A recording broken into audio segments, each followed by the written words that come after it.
Eu jamais imaginei que esquecer meu passaporte em casa, minutos antes de embarcar para as férias dos meus sonhos, seria o que me salvaria. Voltei correndo para casa naquela manhã de outubro.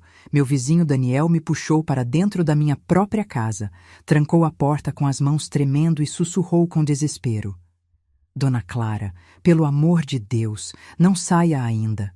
Você precisa ver isso agora, antes que seja tarde demais. Mas antes de continuar, confira se você já está inscrito no canal e escreva nos comentários. De onde você está assistindo este vídeo? Meu nome é Clara Mendes, tenho 68 anos e passei os últimos 6 meses planejando aquela viagem.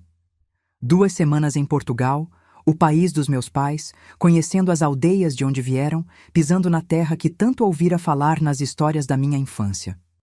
Seria minha primeira viagem internacional, meu presente de aposentadoria para mim mesma, depois de 42 anos trabalhando como professora.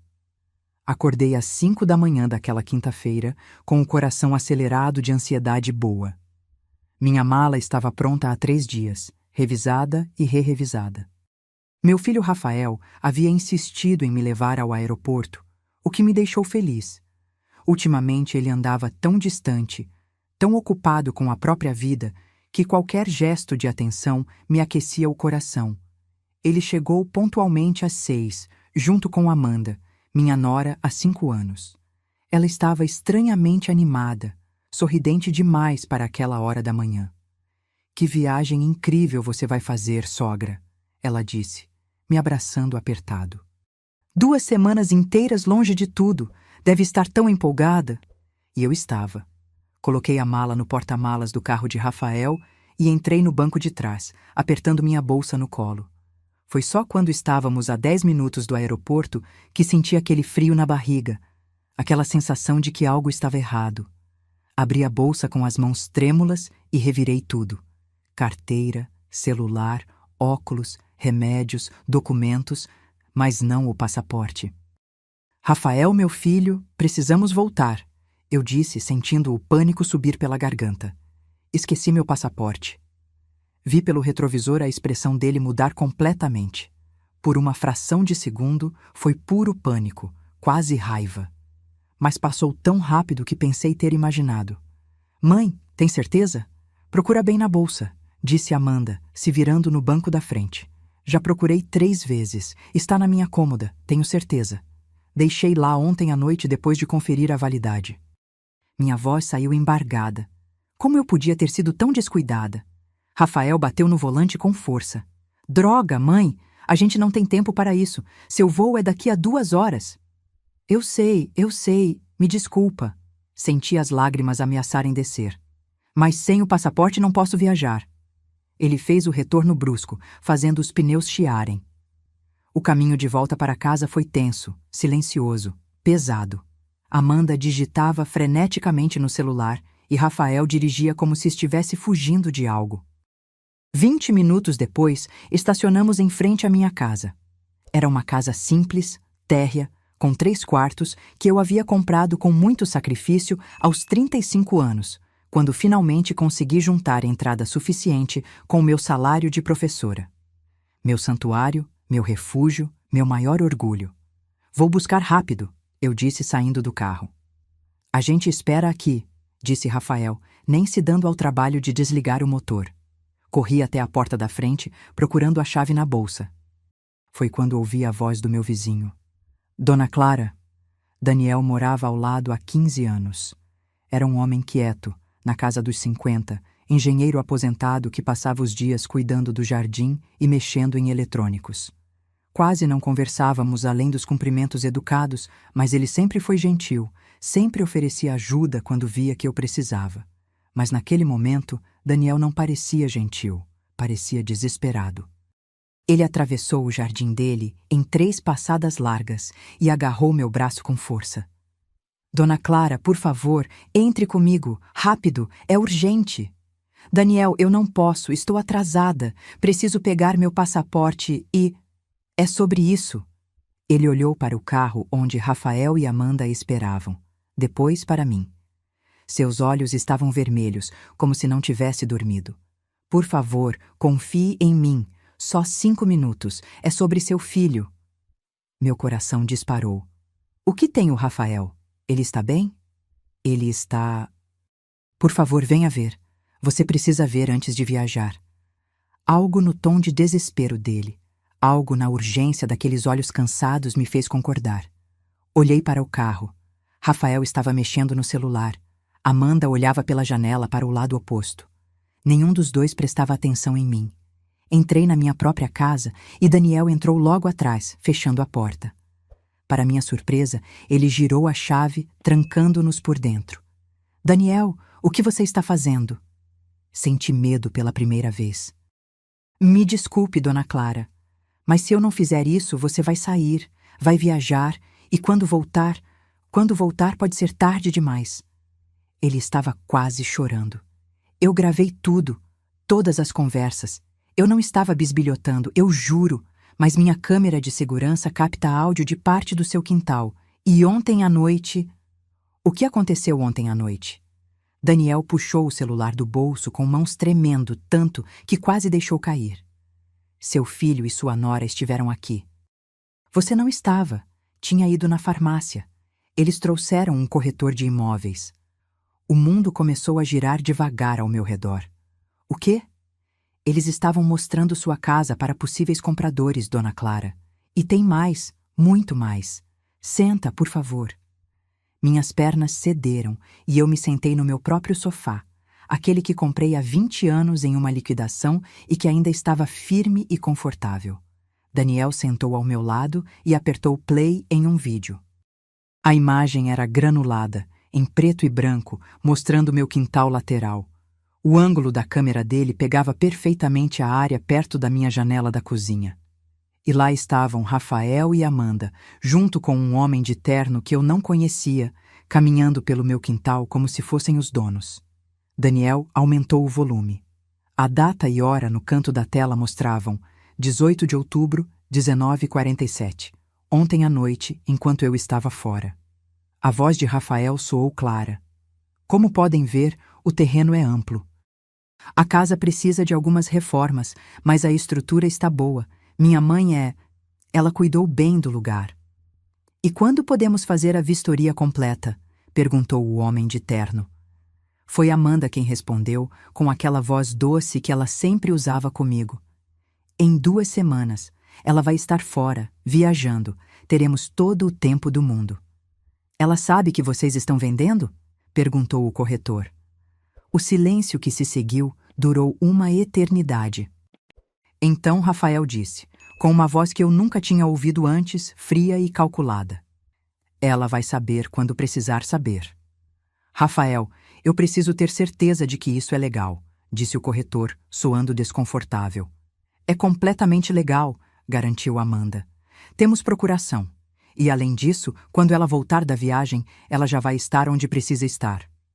Que é onde? O corretor parecia confuso. No Recanto da Paz, disse Rafael. É um lar de idosos. Muito bom, aliás. Ela vai adorar. E a gente já tem tudo acertado.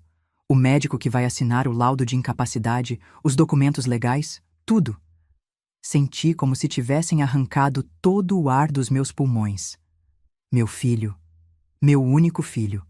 O menino que eu carreguei, que eu criei sozinha depois que o pai dele nos abandonou.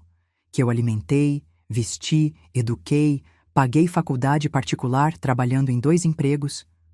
Daniel pausou o vídeo e me olhou com uma compaixão que partiu meu coração.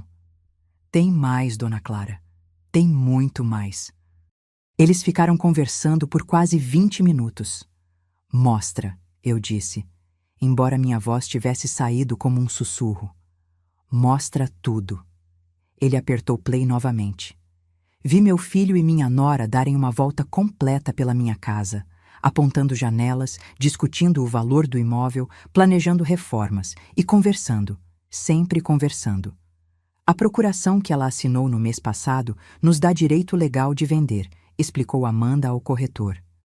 Ela pensou que era só para emergências médicas, mas está tudo lá, em letra miúda. Podemos tomar decisões financeiras em nome dela. E ela não vai contestar? O corretor ainda parecia hesitante. Rafael deu uma risada amarga. Quando ela voltar de Portugal, já vai estar internada. O Dr. Carvalho é meu amigo da faculdade. Ele vai assinar que ela tem demência avançada, que não pode mais viver sozinha. Com o laudo médico e a procuração, a gente tem controle total. Mas ela... Ela parece bem, disse o corretor. Acabei de vê-la entrando no carro de vocês. Não parece ter nada errado com ela. Ela está bem agora, admitiu Amanda. Mas em 2 semanas, oficialmente, ela não vai mais estar. Papelada é uma coisa maravilhosa. O corretor ficou em silêncio por um momento. Olha, eu trabalho com imóveis há 20 anos. Já vi muita coisa. Isso parece errado. Você vai ganhar sua comissão ou não? A voz de Rafael cortou como uma lâmina. Se não quer o trabalho, eu acho outro corretor. Tenho 3 na lista. Eu quero o trabalho, disse o corretor rapidamente. Só estou me certificando. Então está certificado, disse Amanda. A casa vale quanto mesmo? No mercado atual, limpa e sem dívidas como está, eu diria uns 850 mil. Ouvi minha própria respiração falhar. 850 mil reais. Era verdade que os valores dos imóveis na região tinham subido muito nos últimos anos, mas eu nunca tinha parado para pensar no valor real da minha casa. Era minha casa. Simplesmente isso. Ótimo, disse Rafael. Você acha que consegue vender rápido? Com certeza. Terreno desse tamanho nessa localização, em menos de 1 mês. Daniel pausou novamente e me encarou. Eu estava chorando, as lágrimas descendo silenciosas pelo meu rosto, mas eu nem tinha percebido. Tem mais, ele disse gentilmente. Depois que o corretor foi embora, eles ficaram, conversaram mais, sobre você, sobre os planos deles. Eu preciso ouvir, eu disse, limpando as lágrimas com as costas da mão. Preciso saber tudo. Daniel passou o vídeo para frente até outro trecho. Agora eram apenas Rafael e Amanda, sentados nos degraus da minha varanda dos fundos. Aquela varanda onde eu tomava café todas as manhãs, onde eu lia meus livros nas tardes de domingo. 2 anos, Amanda estava dizendo.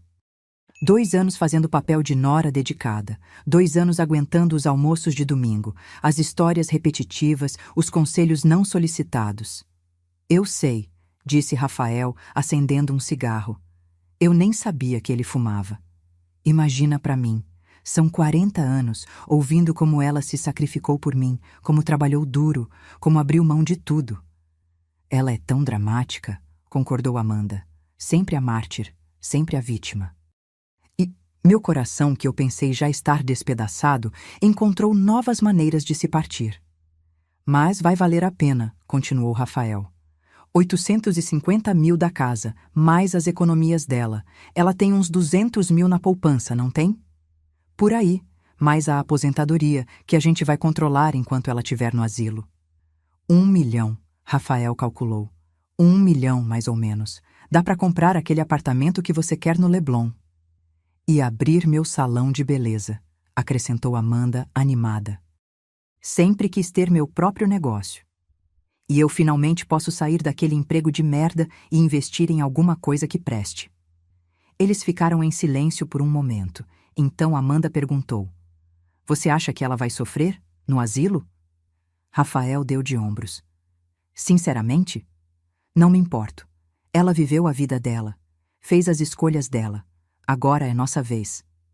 Você realmente não sente nada? Amanda soou genuinamente curiosa. Ela é sua mãe. Ela é a pessoa que me criou, corrigiu Rafael. Não é a mesma coisa que amar alguém. Eu nunca pedi para nascer. Nunca pedi para ela fazer todos aqueles sacrifícios. Ela escolheu isso, não eu. E agora ela tem que aceitar as consequências. Daniel desligou o vídeo. Ficamos sentados ali, no meu sofá, em silêncio total. Lá fora, ouvi o som de uma buzina. Provavelmente Rafael. Impaciente. Quanto tempo faz que eles estão lá fora? Eu perguntei com voz rouca. Daniel olhou para o celular. Uns 8 minutos. Eles vão vir me procurar logo. Eu sei. Ele hesitou. Dona Clara, eu pensei muito antes de te mostrar isso. A noite toda eu fiquei acordado, pensando se devia me envolver, se era da minha conta. Mas aí eu pensei, e se fosse minha mãe? E se fosse comigo? Eu ia querer que alguém me avisasse.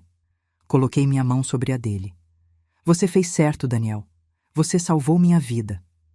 Outro toque de buzina, mais insistente. O que você vai fazer? Ele perguntou. Eu me levantei, sentindo uma clareza estranha tomando conta da minha mente. A dor ainda estava lá, aguda e profunda como uma facada, mas havia algo mais. Uma raiva fria, controlada, determinada. Primeiro, eu disse, vou pegar meu passaporte. Depois vou cancelar essa viagem. E então... Olhei para Daniel com uma expressão que o fez recuar um pouco. Então vou lembrar ao meu filho exatamente com quem ele está lidando. Subi até meu quarto com as pernas tremendo, cada passo pesando como se eu carregasse o mundo nas costas. Meu passaporte estava exatamente onde eu tinha deixado, em cima da cômoda de madeira que comprei em um brechó há 30 anos. Peguei o documento com as mãos ainda trêmulas e olhei ao redor do quarto. Tudo ali tinha uma história. A colcha de retalhos que minha mãe fez antes de morrer. A foto emoldurada de mim e Rafael quando ele tinha 5 anos, sorrindo sem dentes da frente no parque. O espelho antigo onde eu me arrumava todas as manhãs antes de ir trabalhar.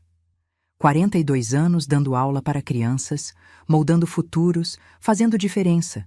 E meu próprio filho planejava me jogar em um asilo e roubar tudo que eu construí. Desci as escadas e encontrei Daniel ainda na sala, olhando pela janela com cuidado. Eles estão ficando nervosos, ele disse. Rafael desceu do carro e está olhando para cá. Deixa ele olhar. Minha voz saiu mais firme do que eu esperava. Daniel, você pode me enviar todas essas gravações? Tudo que você tem? Já enviei enquanto você estava lá em cima. Deve estar no seu e-mail. Abracei aquele homem que mal conhecia, aquele vizinho quieto que tinha se tornado meu salvador. Obrigada. Obrigada por se importar. Toma cuidado, Dona Clara, ele disse baixinho. Pessoas capazes de fazer o que eles estão fazendo são capazes de qualquer coisa. Abri a porta da frente com o passaporte na mão e uma máscara de normalidade no rosto. Rafael estava parado no meio do jardim, de braços cruzados, visivelmente irritado. Finalmente! Que demora foi essa, mãe? Estamos super atrasados. Desculpa, filho. Estava procurando o passaporte e acabei... Me distraí um pouco. Vi o olhar que ele trocou com Amanda, ainda dentro do carro. Um olhar que dizia claramente: viu? Ela já está ficando confusa. Vai ser mais fácil do que pensamos. Entrei no banco de trás novamente, apertando o passaporte contra o peito. Rafael voltou a dirigir em velocidade acima do limite, cortando o trânsito, buzinando para carros mais lentos. Estava desesperado para me colocar naquele avião. Mãe, disse Amanda, se virando para me olhar com aquele sorriso falso que eu agora reconhecia perfeitamente. Você guardou todas as chaves da casa com a gente, né? Pra gente poder ir lá, regar suas plantas, pegar a correspondência. Claro, as plantas que eu nem tinha. Eles queriam acesso livre à casa enquanto eu estivesse fora. Guardei sim, menti. Está tudo com vocês. Ótimo, ela pareceu aliviada. A gente vai cuidar de tudo direitinho. Pode viajar tranquila. Tranquila. A palavra ecoou na minha cabeça com ironia amarga. Chegamos ao aeroporto às 8h15. Meu voo era às 10. Rafael estacionou na área de desembarque e desceu para pegar minha mala do porta-malas. Bom, mãe, boa viagem. Ele me abraçou rapidamente, mecanicamente. Aproveita bastante. Espera, eu disse, segurando o braço dele. Eu preciso conversar com vocês dois. É importante. Vi o pânico atravessar o rosto dele por uma fração de segundo. Mãe, você vai perder o voo. Não vai demorar. Olhei nos olhos dele, aqueles olhos castanhos iguais aos meus. Rafael, eu quero te fazer uma pergunta. E quero que você seja honesto comigo. Tá. Que pergunta? Amanda desceu do carro, se aproximando com cautela como um animal sentindo perigo. Você me ama? A pergunta saiu simples, direta. Rafael piscou, confuso. Que pergunta é essa, mãe? Claro que eu te amo. Você é minha mãe. Não é isso que eu perguntei. Minha voz estava calma, controlada. Eu perguntei se você me ama, de verdade, ou se apenas tolera minha existência porque achou que um dia ia herdar alguma coisa. O silêncio que se seguiu foi revelador. Rafael abriu a boca, fechou, abriu de novo. Amanda colocou a mão no ombro dele, um gesto de apoio que me deu vontade de rir. Mãe, que conversa é essa? Rafael finalmente disse, tentando soar indignado, mas saindo apenas nervoso. De onde você tirou uma ideia dessa? Responde à pergunta, Rafael. Eu te amo, ele elevou a voz, chamando a atenção de pessoas passando. Pelo amor de Deus, você está ficando paranoica. Será que isso é coisa da idade? Você anda esquecendo coisas, se confundindo. Eu não estou confusa, cortei ele. Estou mais lúcida do que nunca, na verdade. Amanda se intrometeu com aquela voz melosa. Sogra, a senhora está nervosa por causa da viagem. É normal. Primeira vez saindo do país é muita ansiedade. Amanda, eu disse calmamente, olhando direto nos olhos dela. Quanto tempo você acha que aguenta fazer papel de nora dedicada? Mais 2 anos? 3? Vi a cor sumir do rosto dela. Que diabos você tá falando? Rafael estava ficando agitado agora. Mãe, sério, você precisa embarcar. A gente conversa quando você voltar? Eu não vou embarcar. Silêncio total. Até o barulho do aeroporto pareceu sumir. O quê? Rafael finalmente disse. Eu disse que não vou embarcar. Cancelei a viagem. Você... quando? Agora mesmo, pelo celular, enquanto procurava o passaporte. Outra mentira, mas uma necessária. Rafael passou a mão pelo cabelo, um gesto de frustração que ele fazia desde criança. Mãe, isso é ridículo. Você planejou essa viagem por meses. Por que diabos você cancelaria agora? Por quê? Eu disse devagar.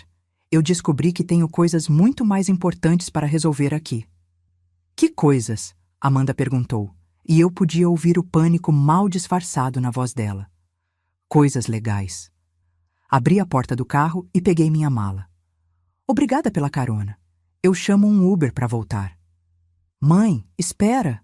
Rafael tentou segurar meu braço, mas eu me desvencilhei. Não encosta em mim. Minha voz saiu gelada e vi ele recuar. Eu não sou sua mãe, você deixou isso bem claro. Do que você está falando? Você está tendo um surto. Não, Rafael, eu estou tendo clareza. Pela primeira vez em muito tempo. Comecei a me afastar, puxando a mala. A gente precisa te levar para casa, pelo menos. Amanda correu atrás de mim. Sogra, por favor, a senhora está confusa. Girei tão rápido que ela tropeçou para trás. Eu disse que não estou confusa, e vocês dois não vão mais entrar na minha casa. Nunca mais. Você não pode fazer isso. Rafael gritou, atraindo olhares. Eu sou seu filho. Exatamente. Você é meu filho, não meu dono, não meu tutor, e definitivamente não vai ser meu ladrão. Vi a realização atravessar o rosto dele. Ele sabia. De alguma forma, ele sabia que eu sabia. Quem te contou? Ele disse baixinho, perigosamente. Foi aquele vizinho intrometido? O Daniel? Eu sabia que ele estava sempre espiando. Ninguém me contou nada que eu não devesse saber. Peguei meu celular. E agora vou ligar para meu advogado. E para a polícia. E para cada autoridade competente que possa impedir o que vocês estavam planejando. Amanda começou a chorar. Sogra, a senhora não entende. A gente só queria... me colocar em um asilo e roubar minha casa? Terminei para ela. Sim, Amanda, eu entendo perfeitamente. Vocês acham que eu sou uma velha estúpida que vai deixar fazer isso? Mãe... Rafael deu um passo na minha direção, mas parou quando viu minha expressão. Não me chama de mãe. Você perdeu esse direito ontem à noite, quando estava no meu quintal com um corretor de imóveis, vendendo a casa onde eu ainda moro. O choque no rosto dele confirmou tudo. Você ouviu cada palavra. Senti as lágrimas ameaçarem, mas as segurei. Eu não ia chorar na frente deles. Não ia dar esse gosto. Cada palavra sobre como eu sou dramática, sobre como você nunca pediu para nascer, sobre como não se importa se eu vou sofrer no asilo. Amanda soluçava abertamente agora. Rafael estava pálido, as mãos tremendo. Mãe, eu posso explicar. Não pode. Não existe explicação que justifique o que vocês fizeram. Dei as costas e comecei a andar. Não vai ter nada. Rafael gritou atrás de mim. Você ouviu? Nada. Eu sou seu único filho. Eu mereço essa herança. Parei. Girei lentamente. E então disse, com uma calma que vinha de um lugar profundo e frio dentro de mim. Rafael, você não merece nada, porque herança não é direito, é presente. E presentes são dados para quem a gente ama, para quem se importa com a gente, para quem nos respeita. Me aproximei dele, olhando direto nos olhos. Você nunca mais vai ver um centavo meu. E essa casa? Essa casa que você já tinha vendido na sua cabeça? Vai ser doada, cada tijolo, cada metro quadrado, para uma instituição de caridade, para que faça bem para alguém que realmente precisa. Você não pode fazer isso, ele estava gritando agora, fora de controle. É meu direito, eu sou seu sangue. Não, eu disse calmamente. Você é só alguém que morou no meu útero por 9 meses, mas família? Família de verdade? Isso você nunca foi. Virei as costas pela última vez e segui em direção ao terminal, puxando minha mala. Atrás de mim, ouvi Amanda chorando e Rafael gritando coisas ininteligíveis. Seguranças começaram a se aproximar deles. Entrei no aeroporto com o coração despedaçado, mas a cabeça erguida. Eu tinha uma guerra para travar. E Beatriz Morales, Clara Mendes, não era de desistir de lutas. Sentei em um café dentro do aeroporto, pedindo um cappuccino que nem toquei. Minha mala estava ao meu lado, símbolo de uma viagem que nunca aconteceria, de sonhos que teriam que esperar. Mas não havia espaço para autopiedade agora. Tinha trabalho a fazer. Peguei o celular e abri meu e-mail. Lá estavam 3 mensagens de Daniel com anexos de vídeo. Assisti tudo novamente, dessa vez prestando atenção em cada detalhe, cada palavra, cada implicação legal do que meu filho e minha nora tinham feito. Procuração obtida por engano. Conspiração para cometer fraude. Falsificação de diagnóstico médico. Porque eu tinha certeza que esse Dr. Carvalho nunca me examinou e qualquer laudo que ele assinasse seria pura invenção. Apropriação indébita de bens. A lista de crimes crescia na minha cabeça. Meu primeiro telefonema foi para Helena Souza, minha advogada há 15 anos. Conheci Helena quando ela era estagiária recém-formada e eu precisei de ajuda para redigir meu testamento depois de um susto de saúde. Agora ela tinha um escritório próprio e reputação sólida. Clara, ela atendeu na terceira chamada. Pensei que você estivesse voando para Portugal agora. Mudança de planos, Helena. Urgente.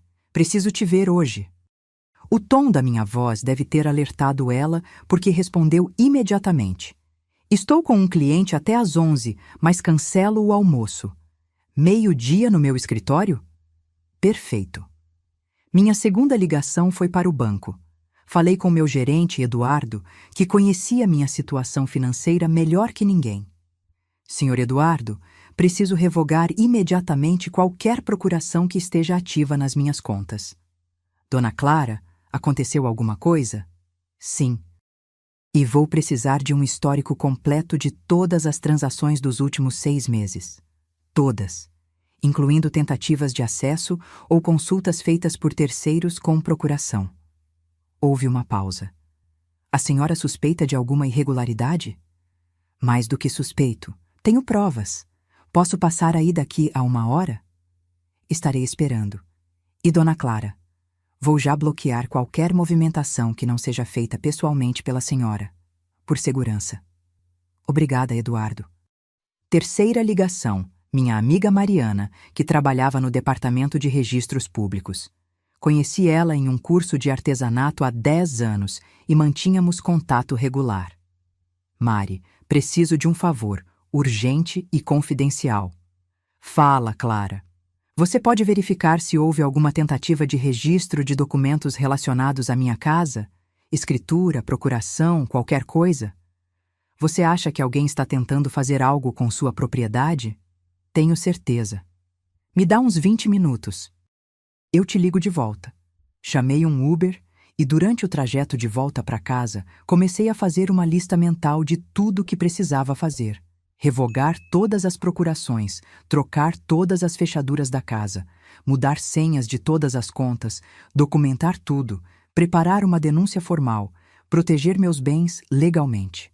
Quando o Uber parou em frente à minha casa, vi a caminhonete de Rafael estacionada na rua. Meu estômago se apertou, mas respirei fundo. Eu morava ali. Era minha casa. Ele que saísse. Desci do carro e caminhei em direção à porta da frente. Rafael estava sentado nos degraus da varanda, a cabeça entre as mãos.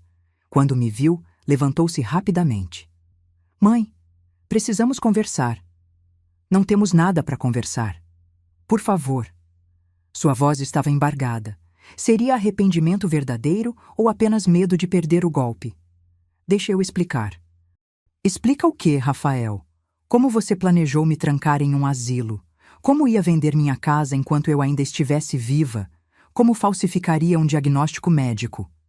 Subi os degraus, parando na frente dele. Que parte exatamente você acha que precisa explicar? Foi a Amanda. Ela que teve a ideia. Ela que me convenceu. Ah, claro, agora é culpa da Amanda. Ri sem humor. Rafael, você tem 43 anos. Não é mais criança. Você fez escolhas. E essas escolhas têm consequências. Eu sei. Ele estava chorando agora, lágrimas de verdade descendo pelo rosto. Eu sei e eu me arrependo. Eu nunca ia realmente fazer isso. As gravações dizem o contrário. Ele ficou pálido. Que gravações? Você acha mesmo que ninguém ia perceber vocês tramando no meu quintal? Meu vizinho tem câmeras de segurança, Rafael. Câmeras com áudio. Eu tenho tudo. Cada palavra que vocês disseram. Vi o medo real nos olhos dele agora. Mãe, por favor, eu posso ir para a cadeia. Você quer isso? Você quer que seu filho vá para a cadeia? E ali estava, a manipulação, o apelo emocional de última hora, o pensa em mim, não no que eu fiz com você. Você deveria ter pensado nisso antes, eu disse, passando por ele e enfiando a chave na porta. Agora sai da minha propriedade e não volte. Essa casa é minha por direito. A máscara caiu de novo e lá estava a raiva. Eu sou seu único filho. Tudo o que você tem deveria ser meu. Deveria? Girei para encará-lo. Baseado em quê? No fato de você ter saído de mim? Isso não te dá direito a nada, Rafael. Nada. Eu não pedi para nascer. Não pedi para você me criar sozinha. Isso foi escolha sua. Foi. Foi minha escolha te amar, te criar, te dar tudo o que eu podia dar. E foi sua escolha jogar tudo isso fora por ganância. Abri a porta. Agora some daqui antes que eu chame a polícia. Você vai se arrepender disso, ele gritou enquanto descia os degraus. Quando você estiver velha e doente e sozinha, você vai se arrepender de ter me afastado.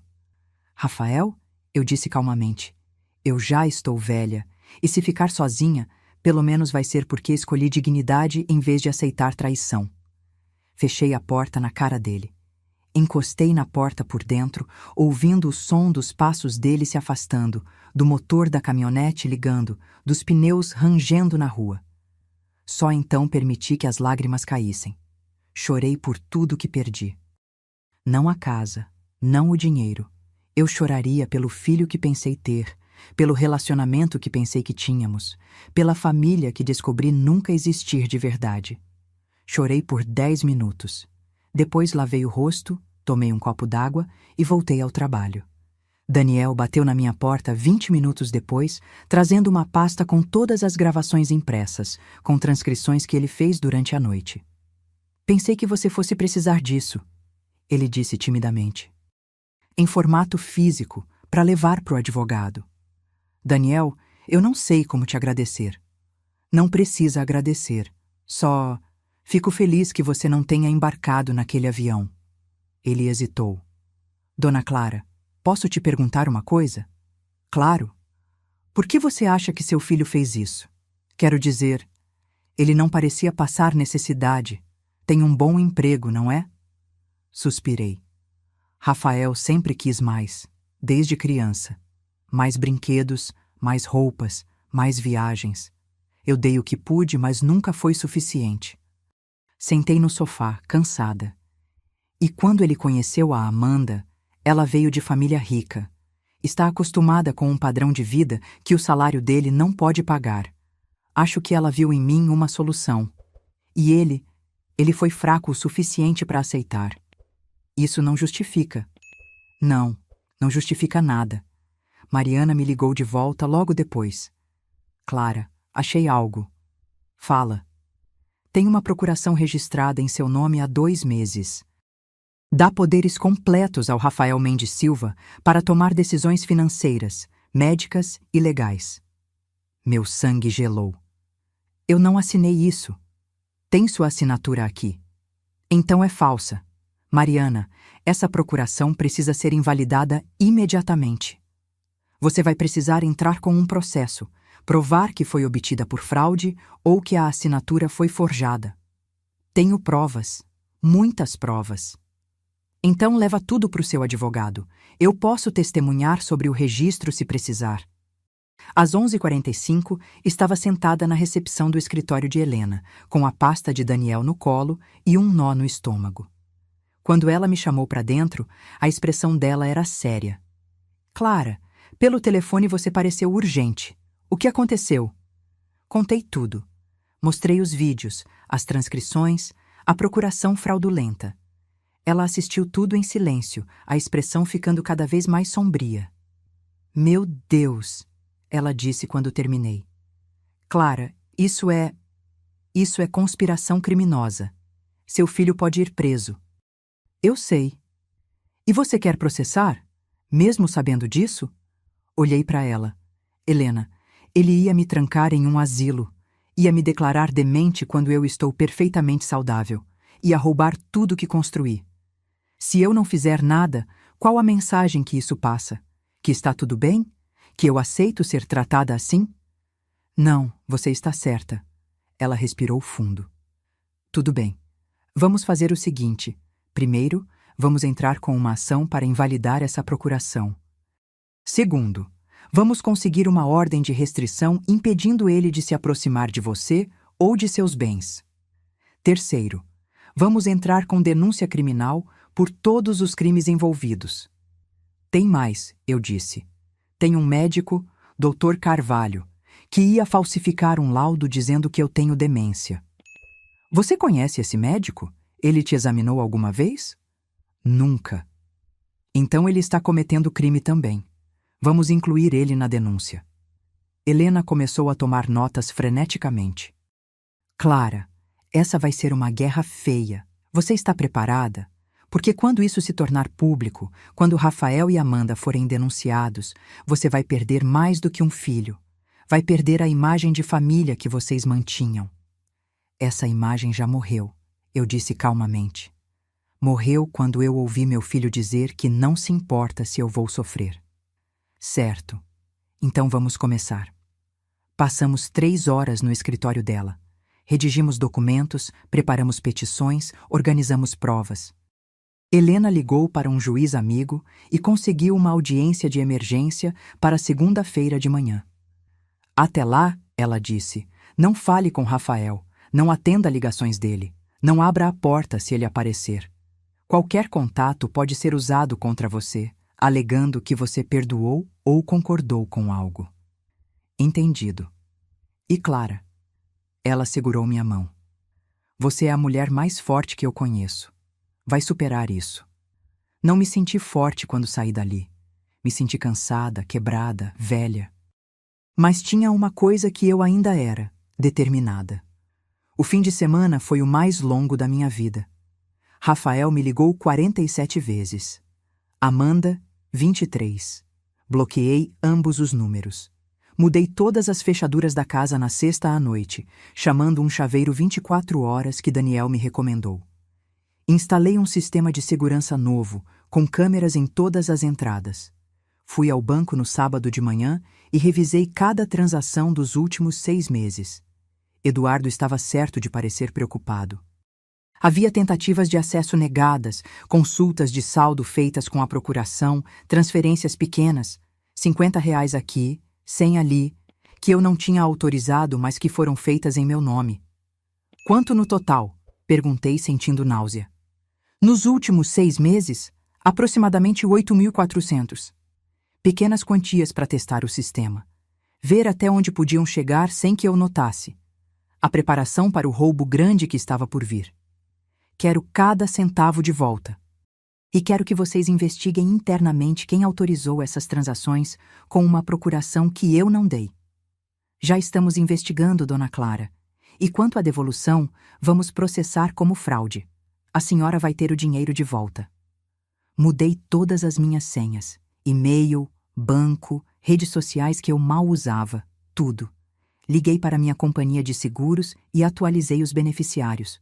Rafael estava removido. Tudo iria para instituições de caridade agora. No domingo, fui à igreja pela primeira vez em meses. Não sou particularmente religiosa, mas precisava de algum tipo de conforto, algum lugar silencioso para pensar. Sentei em um banco no fundo e apenas respirei. Uma mulher mais velha sentou ao meu lado. Não a conhecia, mas ela sorriu calorosamente. Primeira vez aqui? Ela perguntou. Não, mas faz tempo. Às vezes a gente só precisa de um lugar quieto para processar as coisas. Ela tinha que ter uns 80 anos, cabelos completamente brancos, mãos enrugadas, mas olhos gentis. Sou Terezinha. Clara. Clara, posso te dizer uma coisa? Uma coisa que aprendi em 84 anos de vida? Pode. As piores traições vêm de quem a gente mais ama. Mas as maiores forças também nascem dessas traições, porque é quando a gente aprende do que é realmente capaz. Olhei para ela surpresa. Como você sabe? Conheço esse olhar. É o olhar de quem descobriu algo terrível sobre alguém que amava. Ela pegou minha mão. Meu filho me roubou quando eu tinha 70 anos. Usou meu nome para fazer empréstimos, forjou minha assinatura, vendeu bens meus. Levei 3 anos, mas consegui processar ele e recuperar tudo. Você se arrependeu de processar seu próprio filho? Todo dia. Ela sorriu tristemente. Mas não porque tomei a decisão errada. Me arrependo porque tive um filho capaz de fazer aquilo. O processo foi apenas a consequência. A dor veio da traição em si. E vocês? Nunca mais falamos. Ele cumpriu pena, saiu, refez a vida. Eu refiz a minha também. Não é um final feliz, Clara, mas é um final honesto, e às vezes isso é o melhor que podemos ter. Ela apertou minha mão mais uma vez e foi embora, me deixando com pensamentos pesados, mas também com uma estranha sensação de que eu não estava sozinha. Outras pessoas passaram por isso. Outras sobreviveram. Eu também sobreviveria. Segunda-feira chegou. Vesti meu melhor terno, o mesmo que usei na minha aposentadoria da escola, e fui para o fórum. Helena me encontrou na porta, com uma pasta grossa debaixo do braço. Pronta? Ela perguntou. Pronta. A audiência foi rápida. O juiz Andrade, um homem sério na casa dos 60, ouviu tudo com atenção. Assistiu aos vídeos, leu as transcrições, examinou a procuração fraudulenta. Senhora. Mendes, ele disse quando terminamos. A senhora está ciente de que, se prosseguir com isso, estará denunciando seu filho criminalmente? Ele pode ser preso. Estou ciente, meritíssimo. E ainda assim quer prosseguir? Quero. Se a senhora me permite, se eu deixar isso passar, qual mensagem isso manda? Que está tudo bem roubar idosos? Que está tudo bem falsificar documentos? Que está tudo bem porque é família? Olhei direto nos olhos dele. Eu fui professora por 42 anos. Ensinei milhares de crianças que ações têm consequências. Seria hipócrita não aplicar isso ao meu próprio filho. Ele assentiu lentamente. A senhora é uma mulher de princípios. Admiro isso. Bateu o martelo. Estou invalidando a procuração em questão imediatamente. Estou emitindo ordem de restrição contra Rafael Mendes Silva e Amanda Mendes Silva, proibindo-os de se aproximar da autora ou de seus bens. E estou encaminhando este caso para o Ministério Público para investigação criminal de conspiração para fraude, falsificação de documentos, apropriação indébita e abuso financeiro de idosos. Obrigada, meritíssimo. Quanto ao Dr. Carvalho mencionado nas gravações, a senhora sabe onde ele atende? Sei, tenho o endereço. Passe para minha secretária. Vou encaminhar o caso dele também para o Conselho Regional de Medicina. Se ele realmente planejava falsificar um laudo, vai perder a licença. Saí dali me sentindo não feliz, não aliviada, mas sentindo que tinha feito o que era certo. No estacionamento, Helena me abraçou. Agora vem a parte difícil. A investigação, o processo, vai demorar meses, talvez anos. Eu tenho tempo. E Clara? Ela me olhou seriamente. Rafael vai reagir. Ele não vai aceitar isso quieto. Prepara-se para ele tentar contato, para ele tentar manipular, para ele aparecer com desculpas ou ameaças. Mantém distância. Qualquer contato tem que ser através de mim. Entendido. Mas Helena estava certa. A reação veio mais rápido do que imaginei. Naquela mesma noite, por volta das 8, minha campainha tocou insistentemente. Olhei pela câmera de segurança nova que tinha instalado e vi Amanda parada lá, sozinha, chorando. Não abri. Sogra, por favor, ela gritou através da porta. Eu sei que a senhora está aí. Por favor, me deixe explicar. Peguei meu celular e liguei para Helena. Amanda está na minha porta. Não abre, não conversa. Está gravando? Olhei para o sistema de segurança. Está gravando. Ótimo, deixa ela falar. Tudo o que ela disser pode ser usado depois. Assisti pela câmera enquanto Amanda chorava e implorava. Sogra, foi tudo culpa do Rafael. Ele me obrigou. Ele disse que se eu não participasse do plano, ia me deixar. Ela limpou o nariz no manga da blusa. Eu não queria fazer isso. Eu juro, eu gosto da senhora. Mentira. Eu tinha ouvido ela mesma na gravação de Daniel, dizendo como era irritante fazer papel de nora dedicada. Por favor, a senhora vai destruir minha vida. Eu vou perder meu emprego, minha reputação, tudo. Por favor, só retira a denúncia. Eu prometo que nunca mais vou aparecer. Prometo. Ela ficou ali por 20 minutos. Depois foi embora, finalmente percebendo que eu não ia abrir. 2 horas depois, foi Rafael. Mas ele não implorou. Ele ameaçou. Você vai pagar por isso, ele gritava para a câmera. Vai ficar velha e sozinha e ninguém vai cuidar de você. Quando você estiver doente, quando precisar de alguém, vai lembrar que afastou seu único filho. Liguei para a polícia. Eles vieram, viram a ordem de restrição e levaram Rafael embora com um aviso. Se voltasse, seria preso. Os dias seguintes foram uma mistura de alívio e tristeza profunda. Alívio porque tinha me protegido. Tristeza porque estava realmente sozinha agora. Daniel checava comigo todo dia. Trazia comida às vezes, alegando que tinha cozinhado demais. Ficamos amigos de verdade, unidos pela circunstância estranha que nos juntou. Você não se arrepende? Ele perguntou uma noite, enquanto tomávamos chá na minha varanda. De denunciar? Não. Me arrependo de ter criado um filho capaz disso. Mas de me defender? Nunca. 3 semanas depois da audiência, o Ministério Público me chamou para depor. Contei tudo de novo, mostrei todas as provas de novo. O promotor era um homem jovem, sério, determinado. Senhora Mendes, seu caso está abrindo precedente. Estamos investigando mais profundamente e descobrimos que este não é um caso isolado. O Dr. Carvalho já falsificou laudos para outras famílias. Já temos mais 3 vítimas que se apresentaram. Mais 3 pessoas que quase foram roubadas pela própria família. Exatamente. E todas com o mesmo padrão: procuração obtida por engano, diagnóstico falso de demência, internação forçada, apropriação de bens. Meu Deus! Por isso seu caso é tão importante. Se conseguirmos condenar todos os envolvidos, vamos mandar uma mensagem clara. Esse tipo de crime não vai ser tolerado. Saí dali me sentindo parte de algo maior. Não era só sobre mim. Era sobre todas as pessoas idosas sendo abusadas, roubadas, descartadas pela própria família. Mariana me ligou naquela noite. Clara, vi no sistema. Seu caso tá causando onda aqui. Como assim? Tem jornalistas pedindo acesso aos documentos públicos. Seu caso vai virar notícia. E virou. Uma semana depois, tinha uma repórter na minha porta. Recusei entrevista, mas isso não impediu que a história vazasse. Professora aposentada denuncia filho por tentar roubá-la e interná-la em asilo, dizia a manchete. Meu telefone não parava de tocar. Antigos alunos me ligando, oferecendo apoio, colegas professoras me visitando. Vizinhos que eu mal conhecia batendo na porta para dizer que estavam orgulhosos da minha coragem. Mas a ligação que mais me marcou foi de uma mulher que não conhecia. Dona Clara, meu nome é Marisa. Vi sua história no jornal e... eu precisava ligar.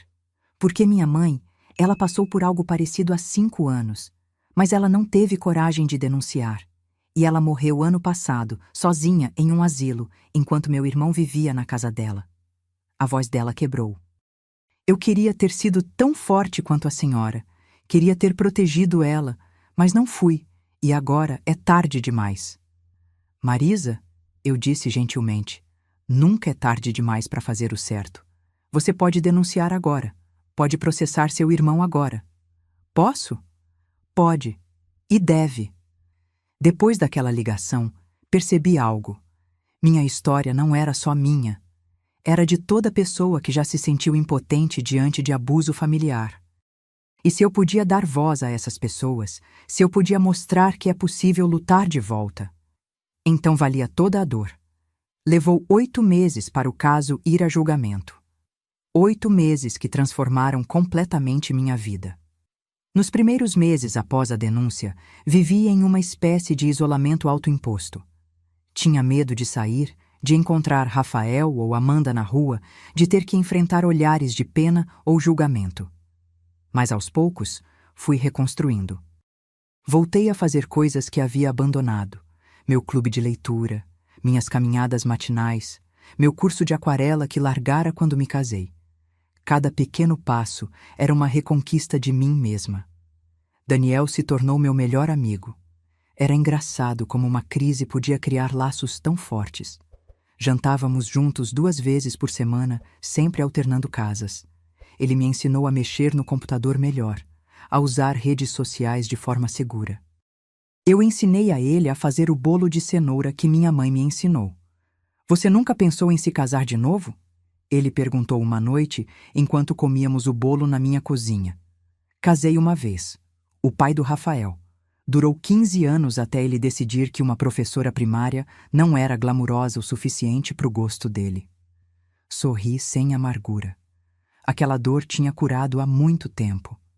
Depois disso, preferi ficar sozinha. Ou, pelo menos, era o que eu pensava. E agora? Agora sei que sozinha e solitária são coisas diferentes. Posso estar sozinha, mas não me sentir solitária. É tudo sobre qualidade das conexões, não quantidade de sangue compartilhado. Em abril, 5 meses após a denúncia, recebi uma carta. O envelope era simples, sem remetente, mas reconheci a caligrafia imediatamente. Rafael. Minha primeira reação foi jogar fora sem abrir, mas a curiosidade venceu. Abri com mãos trêmulas. Mãe, você destruiu minha vida. Perdi meu emprego quando a história saiu nos jornais. Amanda me deixou. Ela está morando com os pais dela agora. Estou respondendo processo criminal e vou ser preso. Tudo isso porque você não conseguiu perdoar um erro.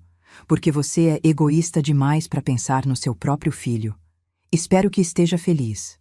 Espero que valha a pena ficar sozinha pelo resto da vida, porque é isso que você vai ficar.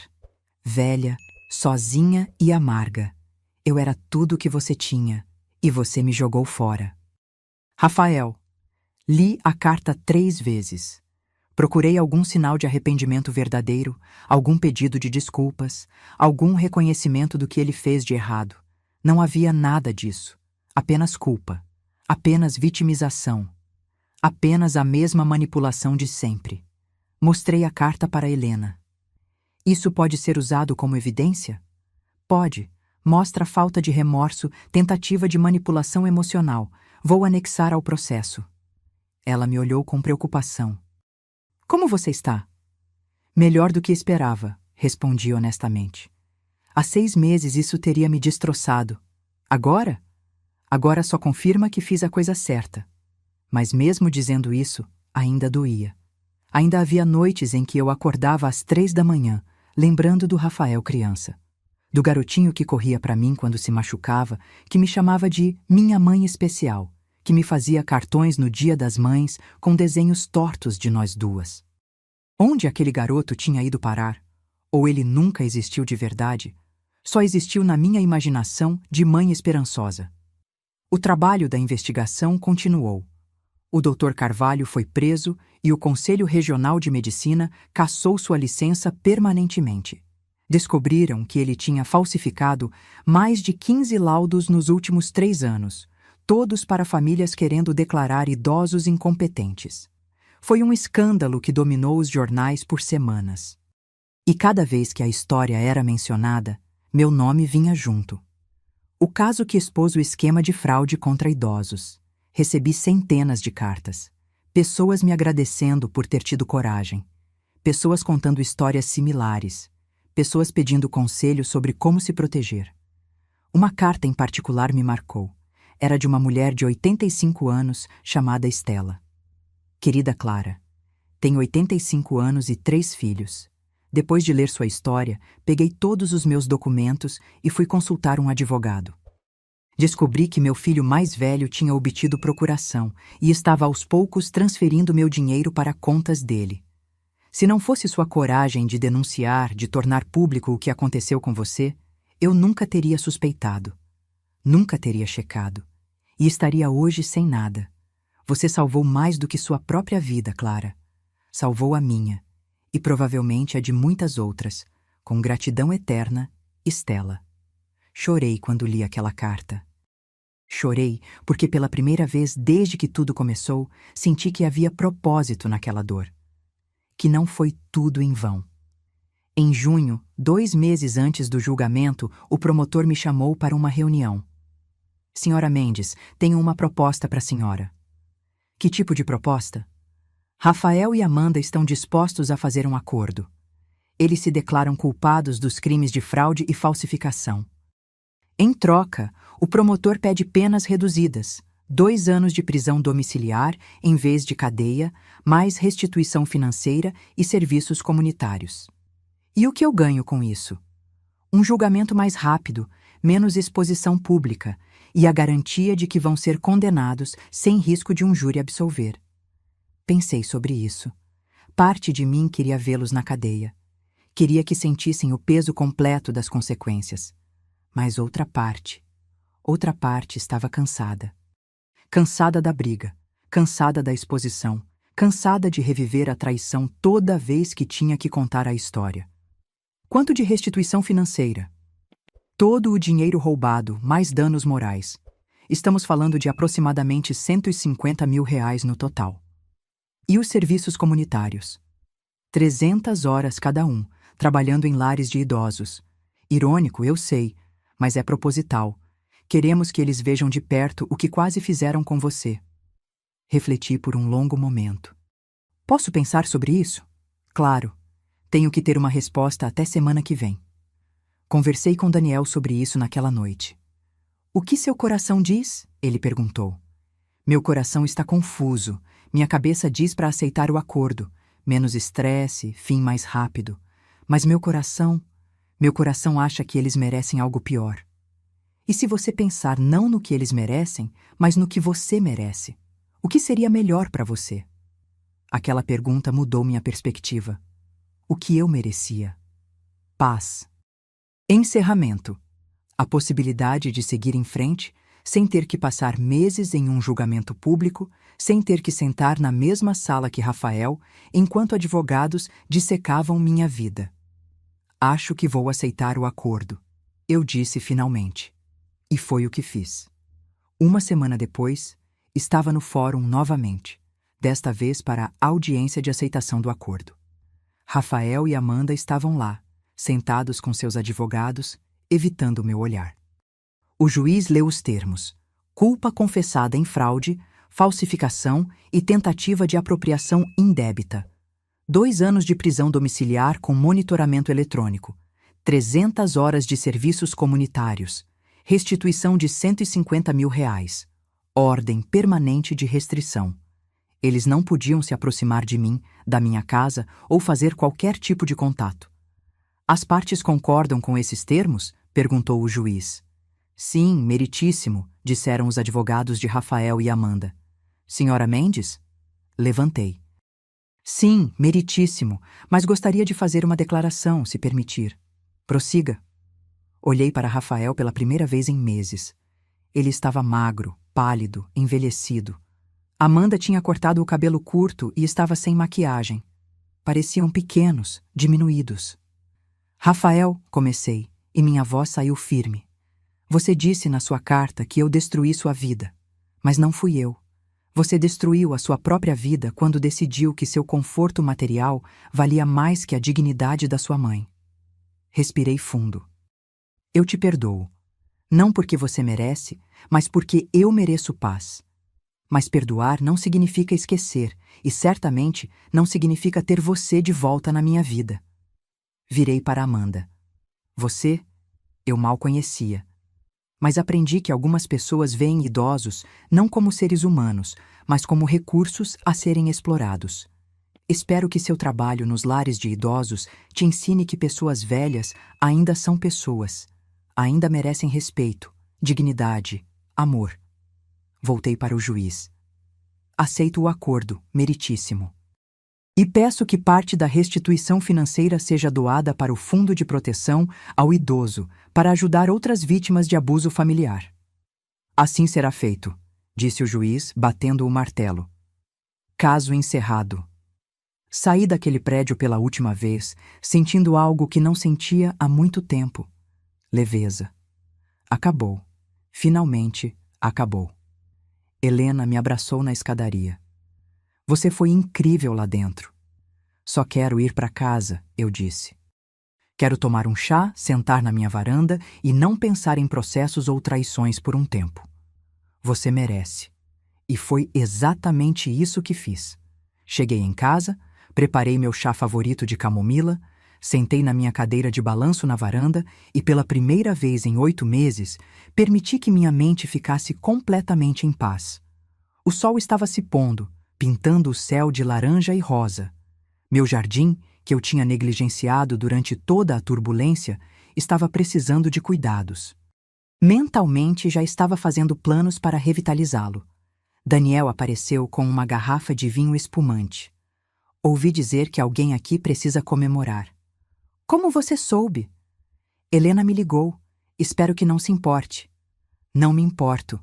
Sorri genuinamente. Na verdade, fico feliz de não estar sozinha. Bebemos o vinho, conversamos sobre coisas sem importância, rimos de piadas bobas. E quando a noite caiu completamente, olhei para as estrelas e senti, pela primeira vez em muito tempo, gratidão. Gratidão por Daniel, que arriscou se envolver. Gratidão por Helena, que lutou por mim. Gratidão até pela dor, porque me ensinou do que eu era capaz. Sabe, eu disse para Daniel, durante muito tempo pensei que família era tudo, que sangue era o vínculo mais importante que existia. E agora? Agora sei que família é quem aparece quando você precisa, quem te protege, quem te respeita. Olhei para ele. Família é você, Daniel. Família é a Helena.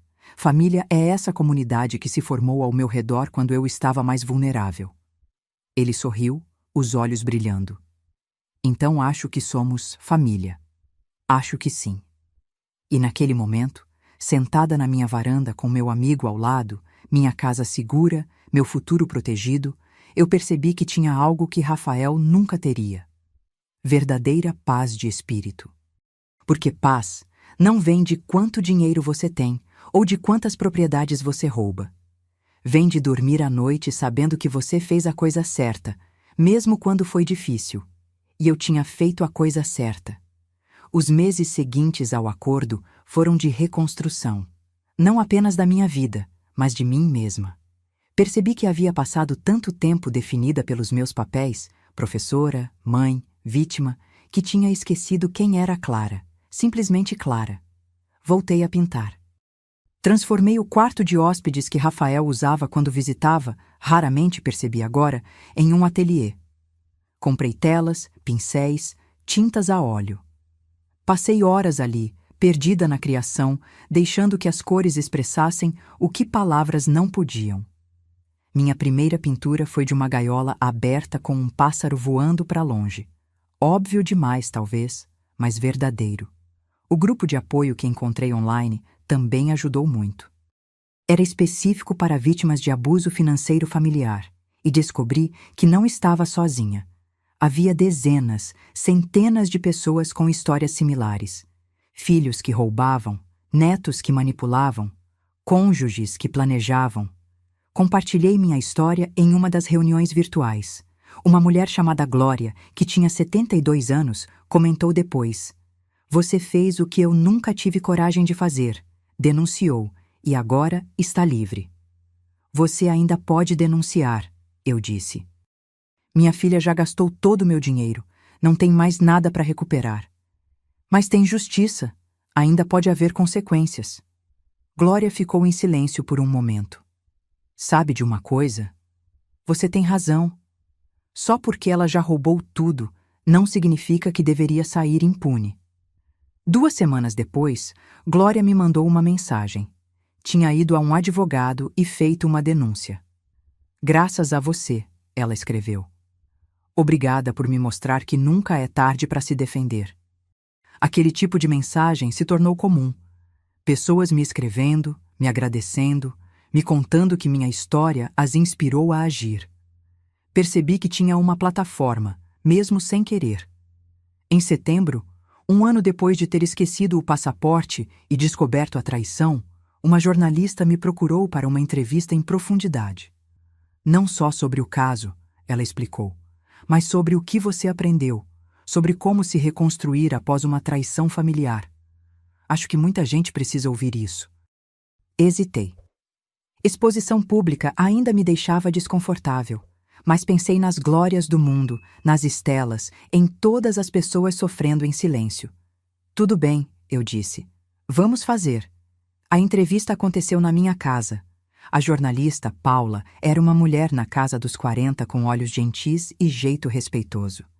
"Me conta, Clara", ela começou. "Quando você descobriu o que seu filho estava planejando, qual foi seu primeiro pensamento?" "Que eu tinha falhado como mãe." A resposta saiu honesta, crua.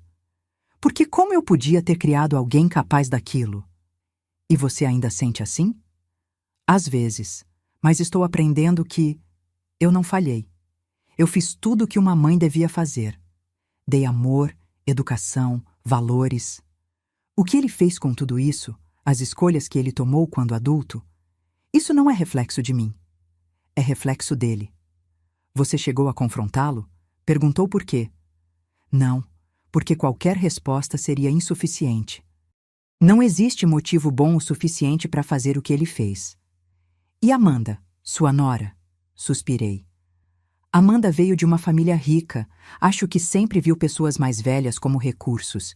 Viu em mim uma fonte de dinheiro fácil. E Rafael? Rafael foi fraco o suficiente para concordar." "Você os perdoou?" "Perdoei por mim, não por eles. Carregar raiva é como tomar veneno e esperar que o outro morra. Eu escolhi soltar." "Mas você não quer eles de volta na sua vida." "Não. Perdão não significa reconciliação. Significa paz. E minha paz requer distância deles." A entrevista foi publicada em uma revista importante e posteriormente republicada online. Recebi milhares de mensagens, a maioria de apoio, algumas críticas. Como pode abandonar seu próprio filho? Família é família, devia ter perdoado de verdade. Mas uma mensagem em particular me chamou a atenção. Era de uma professora jovem, 28 anos, chamada Júlia. "Dona Clara, sou professora como a senhora foi. E tenho uma aluna, Isabela, que vive com a avó. Percebi que a avó estava ficando cada vez mais frágil, confusa, enquanto os pais da Isabela, filhos da avó, compravam carros novos, faziam viagens. Depois de ler sua história, reconheci os sinais. Conversei discretamente com a avó. Ela não sabia que tinha vendido a casa. Não sabia que tinha dado dinheiro aos filhos. Graças a você, consegui conectar ela com um advogado. Ela fez denúncia. E agora ela e a neta estão protegidas. Você salvou essa família, Dona Clara. Você está salvando tantas famílias apenas por ter tido coragem de contar sua história. Com imensa gratidão, Júlia. Chorei ao ler aquilo.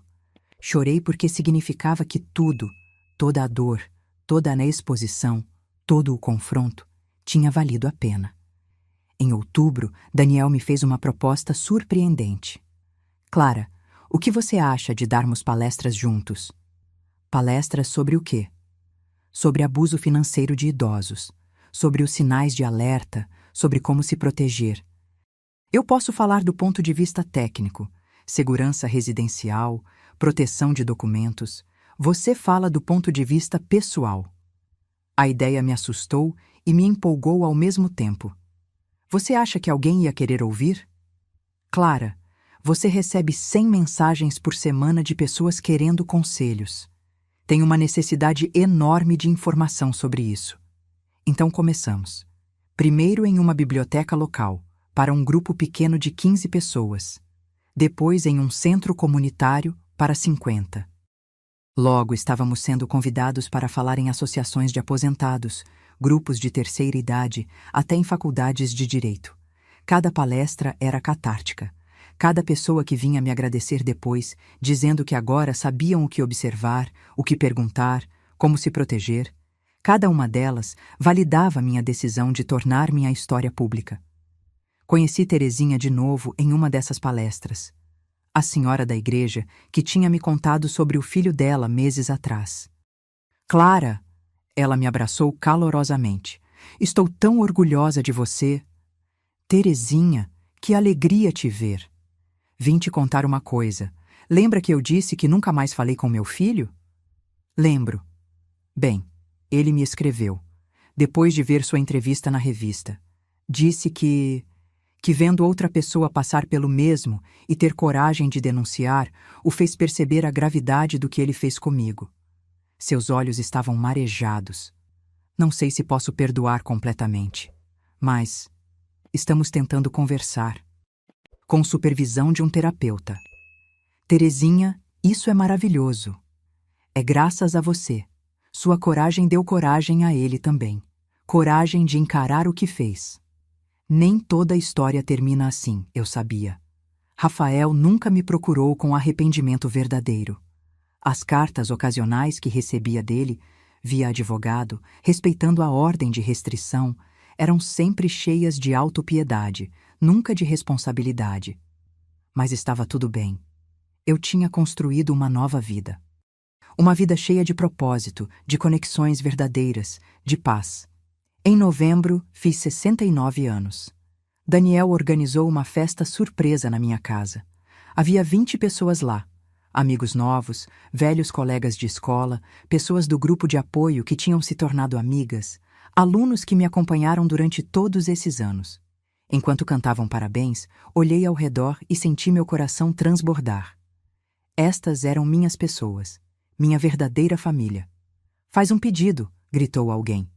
Fechei os olhos. E pedi não por coisas materiais, não por reconciliação impossível com Rafael. Pedi apenas para ter sabedoria para continuar usando minha experiência para ajudar outros, para continuar sendo voz para os que não tinham. Quando abri os olhos, Daniel estava me olhando com aquele sorriso gentil dele. Feliz aniversário, Clara. Obrigada, por tudo, por ter me salvado naquele dia. Você se salvou sozinha, ele corrigiu.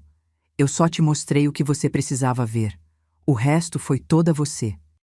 Talvez ele estivesse certo. Talvez eu sempre tivesse tido essa força dentro de mim. Só precisei de uma crise para descobrir.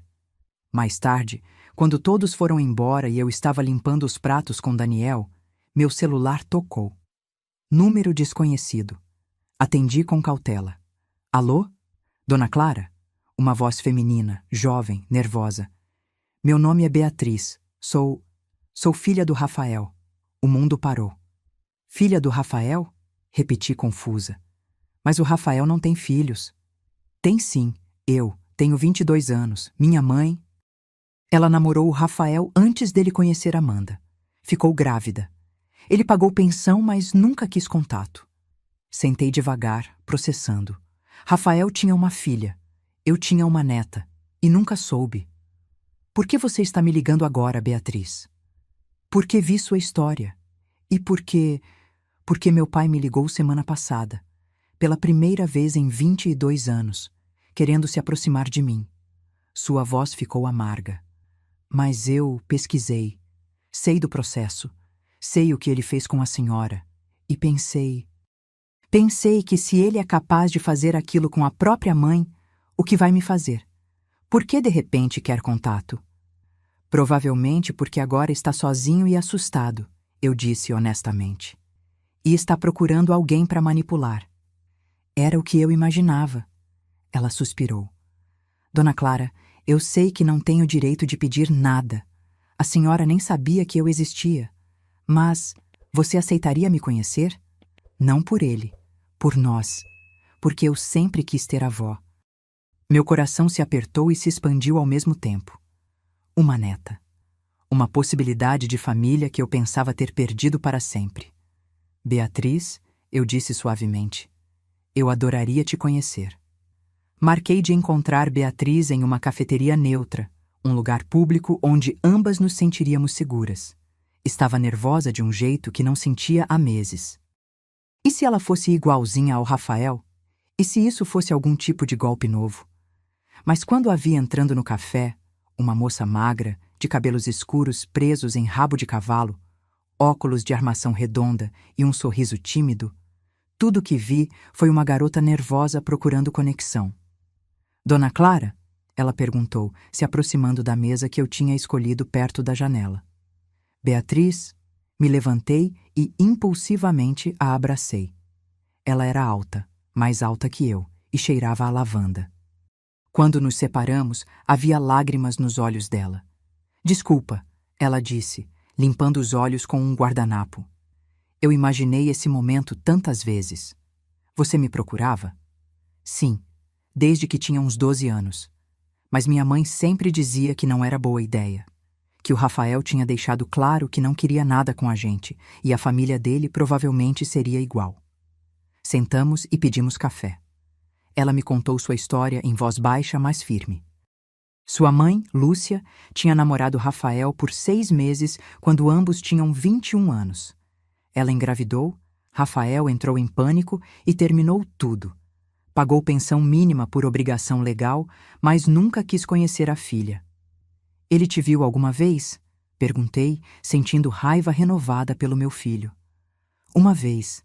Eu tinha 5 anos. Minha mãe insistiu. Ele apareceu, ficou 10 minutos, me deu uma boneca e foi embora. Nunca mais voltou. Sinto muito, Beatriz. Não precisa pedir desculpas por ele. Ela tomou um gole do café. Durante muito tempo, eu achei que era culpa minha, que eu não era boa o suficiente para ele me querer. Mas fiz terapia, trabalhei isso, entendi que o problema era dele, não meu. É muito madura para 22 anos. Tive que ser. Ela sorriu tristemente. Minha mãe criou a gente sozinha, eu e meu irmão mais novo. Ela trabalhou 2 empregos para nos dar educação. Fez o papel de pai e mãe. Foi heroína, sabe? Senti um aperto no peito, assim como eu tinha sido para Rafael. E olha como ele retribuiu. E seu irmão mais novo? Meio-irmão, na verdade. Filho do atual marido da minha mãe. Tenho 8 anos. Um amor de criança. Conversamos por 3 horas. Beatriz estava no último ano de faculdade de psicologia. Queria trabalhar com crianças de famílias desestruturadas. Morava com a mãe ainda, economizando dinheiro para poder alugar um apartamento depois de formada. Você se parece muito comigo, eu disse em certo momento, observando o jeito que ela mexia o café, a concentração enquanto pensava antes de falar. Não fisicamente, mas na essência. É? Como assim? Determinada, focada, com objetivos claros. Sorri. Rafael nunca teve isso. Sempre quis atalhos, caminhos fáceis. Por isso ele fez o que fez com a senhora? Parte do motivo, sim. Beatriz ficou em silêncio por um momento. Dona Clara, posso ser honesta? Por favor. Quando ele me ligou, meu primeiro instinto foi aceitar. Sabe? Aquela parte de mim que sempre quis ter pai ficou empolgada. Mas aí eu pesquisei, achei as reportagens sobre o caso, li tudo e percebi. Ele não quer reconexão comigo por amor. Ele quer porque está desesperado e sozinho. Provavelmente. E eu mereço mais do que ser plano B de alguém. Mereço ser escolhida de verdade, sabe? Você merece, concordei com veemência. E o fato de você reconhecer isso aos 22 anos te coloca anos-luz à frente de muita gente. Quando nos despedimos naquela tarde, trocamos números e fizemos planos de nos ver novamente. E enquanto caminhava de volta para casa, senti algo que não esperava sentir. Esperança renovada. Talvez família não fosse sobre sangue, afinal. Talvez fosse sobre escolha. E Beatriz tinha me escolhido, assim como eu a escolhi. Nos meses seguintes, Beatriz se tornou parte constante da minha vida. Almoçávamos juntas toda semana. Ela me apresentou a mãe, Lúcia, que me abraçou e disse: "Obrigada por não julgar ela pela ausência dele." "Como eu poderia?" respondi. "Ela é uma pessoa incrível, e você fez um trabalho maravilhoso criando ela." Conheci também o irmãozinho dela, Arthur, que me adotou imediatamente como vó Clara e insistia em me mostrar todos os desenhos que fazia na escola. Por primeira vez em anos, senti o que era ter família de verdade, não obrigação, não manipulação. Apenas amor genuíno. Daniel e Beatriz se deram bem instantaneamente. Ela o chamava de tio Daniel e ele adorava. Nosso pequeno núcleo de família escolhida cresceu para incluir Lúcia, Arthur, Helena, minha advogada que virou amiga, Mariana, do registro público e vários outros. Fizemos jantares mensais na minha casa. Comemoramos aniversários juntos. Criamos tradições. No Natal daquele ano, em vez de estar sozinha como imaginei que estaria, minha casa estava cheia de risadas, música, amor. "Brinde", disse Daniel, levantando a taça no meio do jantar. A Clara, que nos ensinou que família é quem aparece e que nunca é tarde para recomeçar. "Avó Clara", gritou Arthur, levantando seu copo de suco. Todos riram e brindaram. E eu, sentada à cabeceira daquela mesa, olhei ao redor e senti uma gratidão tão profunda que quase doía. Rafael me mandou uma carta em dezembro. Outra tentativa de contato via advogado. "Mãe, é Natal. Época de família. Época de perdão. Já cumpri metade da pena. Tenho sido modelo. Fiz todas as horas de serviço comunitário. Aprendi minha lição. Você não acha que já foi suficiente? Não podemos tentar reconstruir? Tenho uma filha. Você sabia? Beatriz. Ela não quer falar comigo, mas talvez se você interceder. Por favor, mãe, não me deixe passar o Natal sozinho. Seu filho, Rafael." Peguei uma caneta e papel e escrevi minha resposta. "Rafael, sim, conheço a Beatriz. Ela é uma jovem maravilhosa. E não vou interceder porque ela, como eu, merece paz. Merece estar cercada de pessoas que a amam de verdade, não que querem usá-la. Você diz que aprendeu sua lição, mas essa carta mostra o contrário. Ainda está manipulando. Ainda está usando emoção. É Natal, para conseguir o que quer. Ainda está tentando me fazer sentir culpada. Você não está sozinho por minha culpa. Está sozinho por suas escolhas. Quando você realmente aprender, quando puder escrever uma carta assumindo responsabilidade total, sem me culpar, sem pedir nada em troca, talvez possamos conversar. Até lá, cuide-se, Clara." Enviei via advogado e não recebi resposta. Parte de mim sentiu tristeza, a parte que ainda lembrava do garotinho que ele foi. Mas a parte maior, a parte mais forte, sentiu paz, porque eu tinha feito tudo o que podia. O resto era com ele. Em janeiro, 2 anos depois de esquecer aquele passaporte, eu finalmente fiz a viagem para Portugal que havia planejado. Mas não fui sozinha. Fui com Beatriz, Daniel e Lúcia. 4 dias explorando aldeias, comendo bacalhau, ouvindo fado. Em uma noite em Lisboa, sentados em um restaurante com vista para o Tejo, Beatriz me fez uma pergunta. Vó, você se arrepende de ter denunciado o Rafael, sabendo tudo que veio depois? Pensei cuidadosamente antes de responder. Não. Porque se eu não tivesse denunciado, estaria presa. Talvez não fisicamente em um asilo, mas emocionalmente, presa na raiva e na traição. A denúncia me libertou. E você acha que ele vai mudar algum dia? Não sei. Espero que sim, por ele. Mas não é mais minha responsabilidade garantir isso. Ela assentiu lentamente. Você me inspira, vó, sério. Ver você se reconstruir assim. Você me inspira também, eu disse honestamente.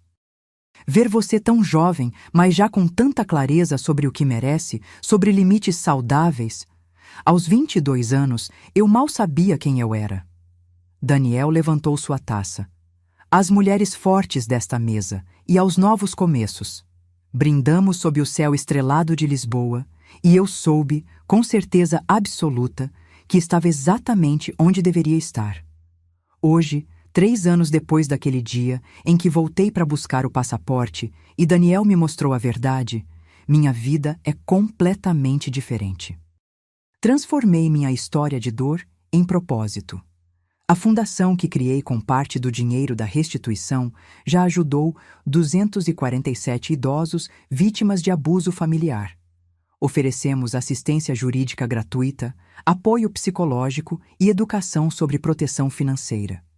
Beatriz, agora formada em psicologia, trabalha na fundação em tempo parcial enquanto faz mestrado.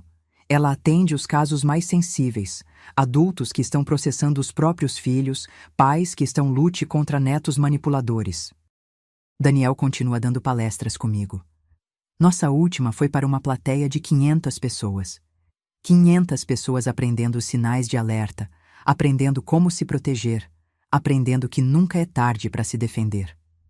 Helena se tornou a advogada principal da fundação.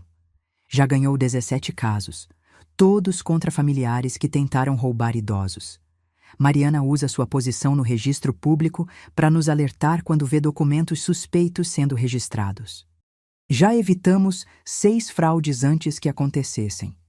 Minha casa, que quase foi roubada, agora cedia reuniões mensais do grupo de apoio. 15 a 20 pessoas se reúnem na minha sala, compartilhando histórias, oferecendo suporte, construindo comunidade. O jardim que eu tinha negligenciado está lindo agora. Beatriz e Arthur me ajudam a cuidar dele todo fim de semana. Plantamos rosas, hortênsias, jasmins. É meu santuário. Voltei a viajar. Já fui à Argentina, ao Chile, ao Uruguai. Sempre com minha família escolhida. Sempre criando memórias. Rafael cumpriu a pena de prisão domiciliar e mudou de cidade. Ouvi por terceiros que ele e Amanda se divorciaram, que ele está trabalhando em um emprego comum, longe dos holofotes. Não sei se ele mudou de verdade ou se apenas aprendeu a esconder melhor sua natureza. Não importa mais. Ele não faz parte da minha vida. Mas Beatriz faz, e Arthur, e Daniel, e Lúcia, e todos os outros que escolheram me amar de verdade. Semana passada, recebi uma carta de uma mulher em São Paulo. Dizia: Dona Clara, assisti sua palestra online e pela primeira vez em 5 anos tive coragem de confrontar minha filha sobre o dinheiro que ela estava tirando da minha conta. Ela confessou tudo, devolveu o que roubou, concordou em fazer terapia. Não sei se vamos nos recuperar completamente, mas sei que se eu não tivesse ouvido sua história, nunca teria tido coragem de perguntar. Obrigada por transformar sua dor em algo que ajuda os outros. Com gratidão, Margarete. Essas cartas chegam toda semana. Cada uma é um lembrete de que meu sofrimento não foi em vão, que ao tornar minha história pública, ao me recusar a sentir vergonha, estou ajudando outros a fazerem o mesmo. Fiz 71 anos mês passado. A festa foi na minha casa, como sempre. Arthur, agora com 11 anos, fez um bolo torto, mas feito com amor. Beatriz me deu um álbum de fotos de todos nós nos últimos 3 anos. Daniel me deu um livro raro de poesias que ele sabia que eu queria. E enquanto cantavam parabéns, olhei ao redor da minha mesa e vi não o que perdi, mas o que ganhei. Ganhei liberdade, ganhei dignidade, ganhei uma família que me escolheu. Se eu pudesse voltar àquele dia de outubro, 3 anos atrás, e evitar esquecer o passaporte, evitar descobrir a traição, evitar toda a dor que veio depois, eu não faria. Porque essa dor me transformou, me ensinou do que sou capaz, me deu propósito. E me mostrou que família verdadeira não é sobre DNA. É sobre amor, respeito e escolha mútua. Esta é minha história. A história de como quase perdi tudo e acabei ganhando o que realmente importa. A história de como a pior traição da minha vida se tornou minha maior libertação. Agora, se você gostou dessa história, clica em se inscrever e me diz nos comentários qual parte te deixou de queixo caído. Ah, e não esqueça de se tornar membro para ter acesso a vídeos exclusivos que não posto aqui. Te espero lá.